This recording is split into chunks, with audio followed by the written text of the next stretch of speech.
2024 akan segera berlalu, tapi masih banyak di antara kita yang pencapaiannya belum terlaksana, ada yang cita-citanya belum terlaksana, ada yang keinginannya belum kesampaian. Ya, masih banyak problema di 2024. Bagaimana dengan 2025 yang akan datang? Oke, kali ini kita akan kasih 5 ide yang dapat dilakukan anak muda dengan minim modal, bahkan tanpa modal sekalipun. Simak terus video ini, jangan lupa like, subscribe, dan komen hal yang positif agar kita saling membantu, kita saling mendukung untuk anak muda depannya ya.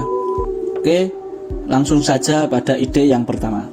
Untuk ide bisnis yang pertama, yaitu adalah just tip. Kalian pasti pernah dengar kata just tip? Ya benar, just tip adalah singkatan dari jasa titip. Just tip merupakan layanan yang membantu orang lain untuk membelikan barang atau produk dari suatu tempat tertentu. Contohnya saya hidup di desa, mau ke kota untuk tujuan yang lain ya bikin story saja, just tip saya akan ke kota, silahkan yang mau titip barang ataupun apapun dari kota bisa saya bawakan dengan jasa titip sekitar 5.000 sampai 10.000. Ya lumayan bisa kita belikan bensin ataupun makan siang untuk kita. Just tip ini kalau dikelola bisa menjadi bisnis yang sangat besar. Ide bisnis yang kedua adalah makelar. Pasti kalian juga pernah dengar kata makelar. Ya, makelar adalah perantara yang menghubungkan pihak pembeli dan penjual dalam suatu transaksi. Makelar juga dikenal sebagai pialang atau broker. Kalau broker itu biasanya yang jual beli kayak perumahan, tanah ataupun apapun yang berhubungan dengan properti lah biasanya. Kalau makelar itu biasanya barang-barang yang kita jual seperti motor, HP ataupun laptop kayak gitu ya. Ya contohnya kayak gini, contoh realnya ya. Saya juga pernah menjadi makelar, bahkan sampai saat ini juga saya sering ya melakukan makelar kayak gini. Contohnya kayak gini, tetangga saya adalah penjual motor di desa. Mereka jual secara offline. Kita bisa foto menawarkan barang dagangannya lewat WA ataupun kita unggah di Facebook, Instagram ataupun TikTok. Nah, kita memperluas jaringan kita atau bisa kita posting di marketplace. Nah, kita kerjasama dengan penjual tersebut, kita tanya, Mas, harga netnya ini motor berapa? Kalau sekitar 10 juta, oh ya udah, saya akan jual di atas 10 juta boleh. Kita kerjasama dulu dengan penjual. Kalau sudah tahu harga netnya, kita bisa posting di angka di atas harga penjual tersebut. Tapi ya jujur terus terang dengan penjualnya, Mas, ini saya jual dengan harga 11 juta nggak apa-apa. Kalau mengizinkan ya kita cari pembeli dari mulut ke mulut maupun kita online kan, kita posting di Facebook ataupun di komentar. Biasanya banyak yang cari motor-motor bekas di Facebook. Nah, kalau kita punya kenalan, lebih baik lagi punya kenalan, kita langsung telepon pembeli kayak maklar ke maklar lagi itu bisa. Saya juga pernah kayak gitu. Telepon saja, Mas, saya punya dagangan kayak ini, speknya gini, motornya ini ready dengan harga 11 juta. Masnya nanti bisa naikin harganya sedikit. Nah kayak gitu. Ini maklar ya. Kalau broker ya seperti properti, perumahan, tanah gitu. Broker itu sama, kita tawarkan dari door to door ataupun lewat online, itu broker namanya, kayak maklar itu. Di bisnis yang ketiga adalah reseller atau dropshipper. Kalian pasti sering dengar kata dropshipper maupun reseller ya. Ini bisnis yang bisa dilakukan tanpa modal sedikit pun. Dropshipper sendiri itu bisa dilakukan dengan cara sangat mudah. Kamu hanya memerlukan promosi-promosi di akun media sosial ataupun akun marketplace Anda.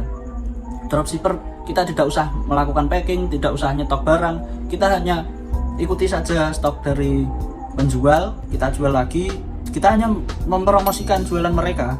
Itu yang dinamakan dropshipper. Untuk mengurusi packing, pengiriman itu hanya dilakukan pihak penjual ya. Update stok, setiap stok berkurang kita update, setiap stok bertambah kita update kayak gitu ya. Keuntungannya kita dapatkan dari selisih harga yang kita jual. Ya sedikit mirip kayak maklar tadi ya. Kita hanya mengirimkan data, alamat, nama, dan tujuan ke penjual. Kemudian penjual akan mengirimkan barang tersebut ke alamat mereka dengan atas nama kita. Enak banget kan? Sudah banyak dropshipper yang sukses ya, banyak sekali. Ide yang keempat adalah jasa pengelola akun media sosial atau bisa diartikan sebagai admin. Nah ide ini belum banyak dilakukan ya, tapi masuk akal sekali dilakukan pada tahun-tahun ini. Karena apa? Konten kreator saat ini sudah canggih-canggih ya. Mereka pada konten setiap hari, edit, tapi mereka nggak punya waktu untuk mengelola akun media sosial mereka biasanya ya. Kita bisa menawarkan jasa kita kepada konten kreator tersebut untuk menjadi admin, kerjasama lah kita mengelola akun mereka agar akun mereka update setiap harinya. Nah kayak gitu. Ini sangat mudah sekali, kita hanya bermodalkan HP. Siapalah yang nggak punya HP pada zaman sekarang ya. Semua rata-rata pemuda pasti mempunyai HP. Bahkan HP sekarang canggih-canggih kayak gitu ya. Kita sebagai admin biasanya hanya mengupload tiap jam berapa kayak gitu ya. Ide yang kelima ini adalah konten kreator. Nah, seperti yang saya jalankan saat ini. Nah, kalau nggak sekarang kapan lagi? Ini saatnya dunia media sosial yang memiliki banyak peluang, terutama pada kalangan muda. Nggak usah itu gaptek, nggak usah mikir gaptek. Nggak punya HP canggih, nggak usah mikir HP canggih. Semua HP saat ini dilengkapi dengan fitur masing-masing. Meskipun video kita jelek ataupun kualitas HP kita masih buruk, yang penting mulai aja dulu ya bro. Jangan banyak alasan, kita mulai saja. Tadi ada beberapa ide bisnis yang tanpa modal bisa kita lakukan dengan HP jadul ataupun tanpa HP sekalipun kita bisa lakukan. Seperti maklar tadi, meskipun tanpa HP pasti kita bisa lakukan kalau kita semangat melakukannya. Dari mulut ke mulut itu bisa banget maklar ya. Soalnya apa? Saya sendiri sudah pernah tanpa HP pun bisa, selagi kita memiliki banyak kenalan. Nah, sekarang PR-nya apa? Kita kumpulkan database dulu supaya kenalan kita banyak, relasi kita banyak. Untuk konten kreator sendiri, kita hanya memerlukan ide-ide apa yang kita suka sesuai kreativitas kita. Ya seperti saat ini yang saya lakukan, saya suka sekali di dunia modifikasi. Kemudian saya membuat konten tentang modifikasi.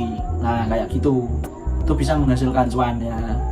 Oke, itulah tadi beberapa ide usaha yang sudah saya lakukan beberapa tahun kemarin ya.